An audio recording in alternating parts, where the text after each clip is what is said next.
Hi friends, welcome back to Programmer Guide YouTube channel. So this is the continuation of functional interfaces previous video. Okay, so in this video we are going to discuss about the functional interfaces with respect to inheritance. Okay, so it is a very important concept where interviewers are going to be confuse you to write the interfaces with respect to inheritance. Okay, so now we will discuss in detail. Okay, the first point is, if an interface extends the functional interface and a child interface does not contain any abstract method, then child interface is also called as a functional interface. We will see example for this point. See, this is the example what we have discussed, like if an interface extends a functional interface and a child interface does not contain any abstract method, then child interface is also called as a functional interface. That means interface A is the functional interface, interface B does not contain any methods, so here B also called as a abstract functional interface, since it is not having any abstract methods. So parent class abstract method is going to be a method of child class. So now we will see the example. See, here I have taken initially B interface and using the function display function. Okay, so I am calling the lambda expression, just simply calling the returning the message by calling the display message. And also here we can see interface A I am taking as a reference object and calling the display message and printing the message with calling A interface method. Okay, and calling the A interface display method. Okay, here right, if the interface also B is not containing the any method, even though the display method belongs to this, as with respect to inheritance, all the properties of parent class is going to be transferred to the child class, right? The same concept is going to be applicable here itself. Okay, I am going to run this program now. See, calling B interface method, calling A interface method, so there is no problem or no compiler time errors will come. Okay, we will see the second point. In child interface we can define exactly same as parent interface abstract method, then both the interfaces are a functional interfaces. In this case, compiler will not throws any error. I will show you the example. Okay, see, interviewer will write like a interface 1 multiply and interface 2 multiply and passing the same methods in the both the interfaces, and also defining the same functional interface annotation in the both the interfaces. Okay, even though in this case it is not going to be throw the any exception or compile time error, because both are belongs to the functional interfaces, since same method abstract method is exist in the both the interfaces. We will see how we can call these interfaces. Let's see interface 2. We will see.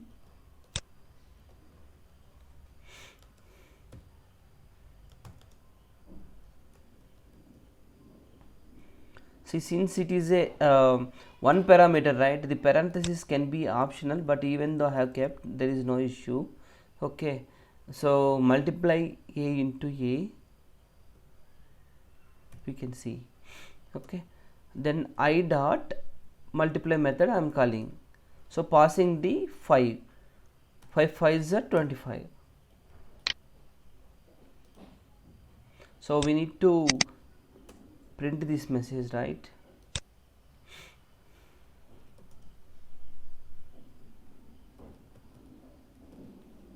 In result is equals to, we will print this result.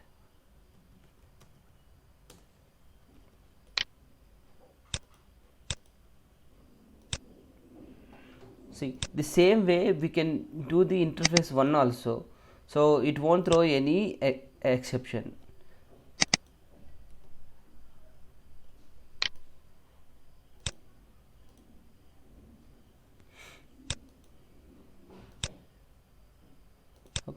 So now we will see the another place where interviewer will confuse you more. Okay, in the child interface we cannot define new abstract methods, otherwise child interface won't be a functional interface.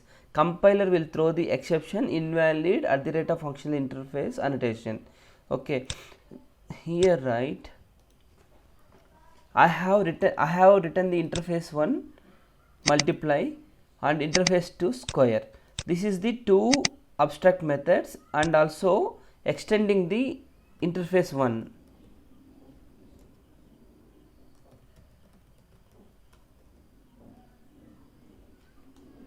See, after extending, right, and I think here also we need to do extends. Okay, I will call the second example also extends. Might be I have forgotten to add it. In this case also there is no exception. Okay, I will run this program. Next we will go to that exceptional class. See, even though by using the interrupt 2 we can call this method. If both the methods names are the equal, right, then it treated as a abstract interfaces, or I mean functional interfaces. Here, right, interface 1 is having the different method and interface 2 is having the different method. In this case it will throw the exception. So interview will ask this question like what will happen if you write if you don't write the any method in the interface B, and what will happen if you write the same interface in the same abstract method in the interface 2, and different methods will throw written in the interface 2, what will happen. So this is going to be happen. So here, right, it will define interface 1 is already defined. So here it will show invalid. Okay, sorry, this is the my mistake, because in previous example I have taken the interrupt, right, that is the reason it is throwing an error. The same way I will rename it to 3. Okay, still it will throws an exception. See, invalid function interface annotation, interface 3 is not a functional interface. So this is how you can define. So again interviewer will ask like what will happen if you remove this functional interface annotation. Okay, so in this case it won't throw any error, but interface 3 treated as a concrete interface, because, right, it is not a functional interface. When you are treating the multiple interfaces, right, we should 100% need to be write explicitly at the rate of functional interface, otherwise it will treat as a normal interface. So the implementation class is responsible to create the object for this method. Okay, so now we will see how we can create that object for this method. Okay, first we will call by using the interrupt either lambda expression is going to be work or not. Okay,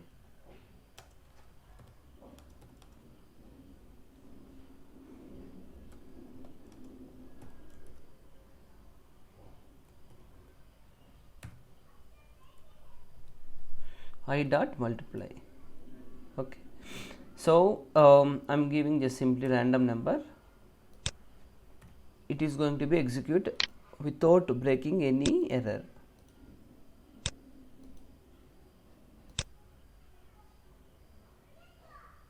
Okay, we need to print this, right.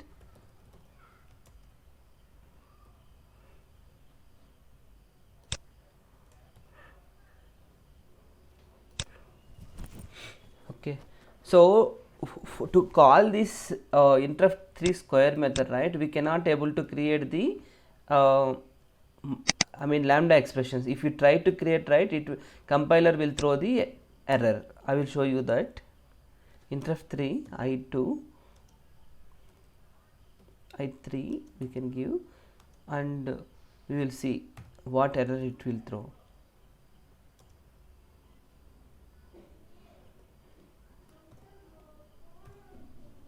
See, it will throw compiler time error, the target type of this must be functional interface, since it is not a functional interface. So we need to create an object explicitly for that to call this method.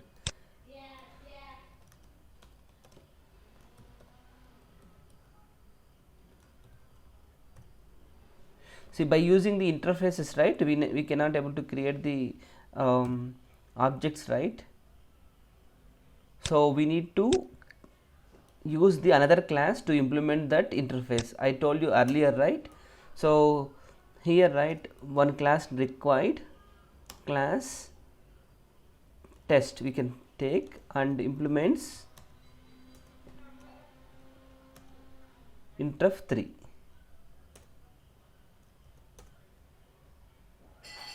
So here, right, we need to call this method at the rate of override. Since we have the another method, right, like square, to call this square, right, we need to create to call the square method in the interface 3, right, we need to write the another class, because by using interface we cannot able to instantiate the object. Okay, so I have created test and passing the square here, right. Since interface 3 extends the interface, right, we need to implement the unimplemented methods, both the functional interface methods as well as both the functional interface methods as well as the override methods. Okay, we need to override the both the methods. See, it is like a normal method calls only. Interf is the functional interface, interf3 is the normal interface. Okay, so the same way we have implemented, and I did not return anything for this method, simply given, and I have overridden the square method. So and also given the calling the object instantiation and calling the square method from here. We will see how it will work both the functional interface and non-functional interface. See, it is working as it is. Okay, this is very important to remember 3 points, because, right, interviewer will ask the questions in this way, and he will ask trace this answer. Okay, here you no need to fail or confuse to answer the questions. If you like the video, please subscribe my channel and for more videos on the Java concepts. Thank you very much.